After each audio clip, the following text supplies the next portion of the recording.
Ja, Assalamu alaikum, Bruder. Alaikum salam.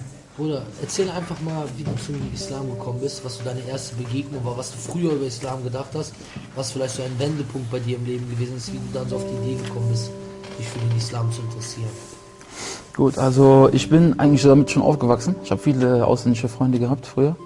Habe ich schon immer gesehen, da war schon ein bisschen was anders. Also die hatten ein bisschen anderen Sinn im Leben als ich vorher. Ein bisschen Spaß und so natürlich, klar.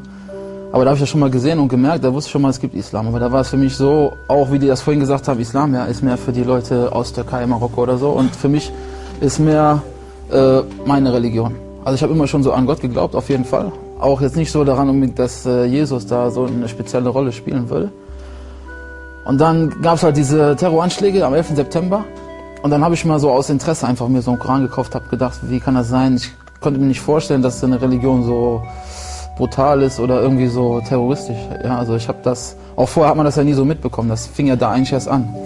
Dann habe ich mir halt den Koran gekauft und habe ich angefangen da drin zu lesen.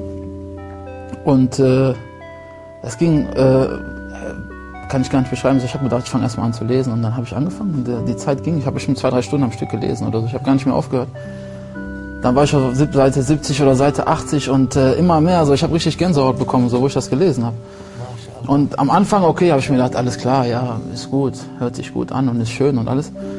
Dann habe ich immer weitergelesen und dann habe ich ja noch so normal weitergelebt, wie ich halt gelebt habe. Und dann kamen da auf einmal immer so komische Träume dazu. So richtig heftige Albträume, so mit, ja, kann man gar nicht beschreiben, so die schlimmsten Figuren habe ich da gesehen. Dann habe ich im Traum immer aus dem Koran so eine Stelle gelesen, dann sind die verschwunden. Aber ich konnte das eigentlich noch nicht so wirklich. Und dann habe ich angefangen zu überlegen, so, was ist jetzt los? So, weil das kam quasi jede Nacht, ich habe schon Angst gehabt einzuschlafen. Ich habe den Koran direkt neben das Bett gelegt und gesagt, so, wenn ich einschlafe, okay, dann habe ich direkt alles da, was ich brauche. Ja. Und dann habe ich angefangen zu überlegen und dann war gerade Ramadan auch danach. Also es kamen immer Albträume und du hast dann so im Traum, dann wie so ein Koranfest genau. Dann hast du gemerkt, der Albtraum war genau, richtig. Genau. Dann hast du gemerkt, der Koran, der hilft dir, wie so ein Zeichen von Allah. Ganz genau. Ja. Und dann ging's halt weiter, dann war Ramadan, ich habe zu meinen Kollegen gesagt, so, ja, ich glaube, ich mache mal mit euch mit, so. Ich probiere das auch mal aus. Dann habe ich erstmal nur gefasst, aber noch weiter so Schweinefleisch gegessen. Und Alkohol habe ich schon früher nicht getrunken, also das war keine Sache. Aber dann habe ich angefangen zu überlegen, so, wenn ich Schweinefleisch esse, dann passt das auch nicht. Ja, wenn, dann muss ich also damit auch aufhören. So, und dann, ja, damals habe ich noch eine Freundin gehabt, so. Und dann immer, wenn man halt so unterwegs war und so, und da waren vielleicht Sachen, die nicht so in Ordnung waren, ja, dann habe ich nachts diese Träume wieder bekommen. Also immer quasi von dem Zeitpunkt an, wo ich was falsch gemacht hatte, dann kamen immer diese Träume, so quasi habe ich das empfunden so als eine Strafe. Ja, also ich habe das gemacht und dann kamen die Träume und dann, ich habe schon wieder Angst gehabt, was zu machen. Und dann auf einmal ging das von alleine. Ich habe ja normal Alkohol getrunken, Schweinefleisch gegessen und so, ja. Aber auf einmal war das eklig. Ja? Alkohol hast du weniger getrunken? Nein, also nicht so, wie die normalen Leute das machen. Vielleicht einmal im Monat oder so, wenn überhaupt. Eigentlich fast gar nicht. Ja. Aber dann habe ich in den Kühlschrank geguckt, zum Beispiel bei meinen Eltern oder so, dann lag da irgendwie so, weiß ich nicht, Schinken oder so irgendwas rum. Das hat mich auf einmal irgendwie angeekelt, so von alleine. Also das ging einfach so, ich weiß nicht, ich konnte das nicht mehr essen, nicht mehr anfassen, nichts mehr. Das ging einfach so. Und ja, dann habe ich halt angefangen, die anderen Sachen auch zu lassen. Dann war das aber für mich erstmal okay. Ich habe mir gedacht, weil meine Kollegen waren alle so, die haben alle nicht so gebetet oder so, nicht so richtig. Habe ich gedacht, okay, jetzt bin ich Moslem, ja, ich esse kein Schweinefleisch mehr, ich trinke keinen Alkohol und so. Dann war die Sache für mich erstmal geregelt. Dann ging das so 2-3 Jahre, habe ich mir immer mehr Bücher geholt, mehr damit beschäftigt und mehr geguckt. Dann aber irgendwann habe ich mir gedacht, so, nee, eigentlich gehört es dazu, auch zu beten und so. Und dann habe ich viele Kollegen gefragt, ja, ich will lernen zu beten und so, zeig mir mal, wie das geht. Die alle so, selber keine Ahnung. Ich so, ja, irgendwann, gucken wir mal. Und dann kam irgendwie so ein ganz komischer Schicksalsschlag. Hast du die Shahada schon zu diesem Zeitpunkt gemacht? Nee, noch nicht. Das war für mich war das so in Ordnung. Also ich wusste, da hatte ich noch nicht so viel Wissen und so. Für mich war es okay. Ich habe so daran geglaubt und so danach gelebt. Da habe ich gedacht, okay, das reicht. Aber dann kam halt so, irgendwann habe ich mir gedacht, nee, das reicht nicht. Also wenn du das machen willst, dann musst du das auch richtig machen, weil sonst bist du so wie alle anderen. Aber es war für mich erstmal okay. Dann habe ich andere Leute kennengelernt, die auch halt gebetet haben und so sich an alles gehalten haben. Und da gab es hier einen Lehrer, der hat Arabischunterricht gegeben früher. Und da war ich im Fitnessstudio gerade am Trainieren. Und ein Freund von mir, der war auch da, der auch hier hingekommen ist, hat mir gesagt, ja, ich kenne da hinten jemanden, der gibt Arabischunterricht in der Moschee. komm mal mit, können wir mal zusammen reden. Dann bin ich zu ihm gegangen, meinte, ja, gerne, du kannst mal vorbeikommen, wir können gucken, wir können das alles machen und so, du kannst Arabisch lernen und so, ist kein Problem. Und dann war ich einen Tag hier, da habe ich mit Mohammed getroffen und ja, am Anfang hat er noch versucht, der dachte, er muss mich erst noch überzeugen. Also er hat gesagt, komm, lass uns mal was trinken gehen, dann saß mir so extra Blatt und dann hat er viel erzählt. Und für mich war es aber eigentlich schon klar, dass ich das machen wollte, weil es war schon fertig.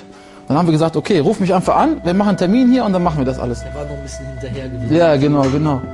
Und dann habe ich ihn angerufen, ja, ich will das jetzt, das war samstags, und dann habe ich ihm gesagt, ja, ich will das jetzt machen. Dann haben wir für Mittwochabend hier so einen Termin gemacht.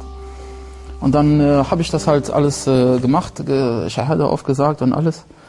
Und auf einmal, gebetet habe ich vorher schon, also da hatte ich schon gelernt zu beten. Ja, habe ich auch bevor ich Islam Ja. habe ich schon gebetet. Und dann ging das los, dann hat er mir auch gesagt, ja komm, wir lernen jetzt Arabisch und so, wir machen das. Und das ging so schnell. Also wir haben versucht, Buchstaben zu lernen, haben wir gesagt, okay, wir machen jede Woche 5 Stück. Und dann saß ich zu Hause, habe ich mir gedacht, okay, angefangen, 5 Stück, ja gut, 5 Stück, die waren 10 Minuten oder so waren die drin.